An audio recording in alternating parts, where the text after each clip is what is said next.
মৌসুমি আসলে কিন্তু আমরা আজকে এসেছি রংপুরের বদরগঞ্জ উপজেলায় চতুর্থ ধাপের নির্বাচন 5 জুন, আপনি জানেন।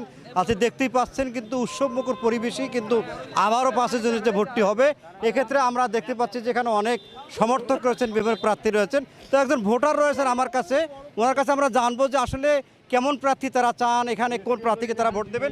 একটু যদি আপনি কেমন প্রার্থীকে আপনার ভোট দেবেন?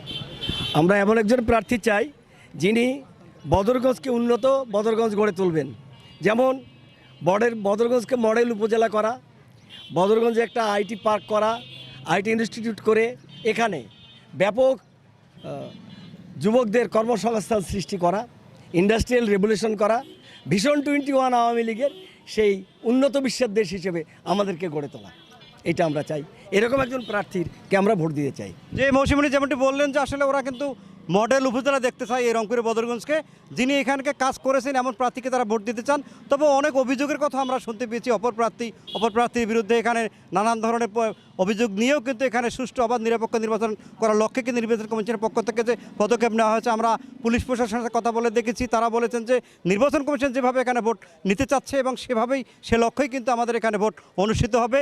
গতকালকেও আমাদের এখানে নির্বাচন কর্মকর্তা যারা রয়েছেন তারা কিন্তু বলেছেন যে আমরা শুধু বদরগঞ্জ শুধু নয়, এখানে চতুর্থ ধাপের যে ভোটগুলো রয়েছে এই রংপুর বিভাগের যে উপজেলাগুলোতে রয়েছে প্রতিটি কেন্দ্রেই কিন্তু তারা সুষ্ঠু আবার নিরপেক্ষ ভোট করার লক্ষ্যে কিন্তু কাজ করে যাচ্ছেন। আমরা গত কয়েকটি নির্বাচন যে দেখেছি 1, 2, 3 ধাপের সবখানে কিন্তু যদিও টুকটাক কিন্তু এখানে অপরিকর ঘটনা ঘটলেও কিন্তু বদরগঞ্জে এমনটি ঘটবে না, এমনটি নির্বাচন কমিশনের পক্ষ থেকে আমাদেরকে আশ্বাস দেওয়া হয়েছে। তো মৌসুমি আমরা আরও খোঁজখবর রাখছি, যদি এই উপজেলা নির্বাচনে সংঘাতপূর্ণ যত না হয় শান্তিপূর্ণ নির্বাচন হয় সেক্ষেত্রে প্রশাসন যেমন তৎপর, আমরা মিডিয়া কর্মী সেক্ষেত্রেই সে খবর জানাবো সামনেই। মৌসুমি।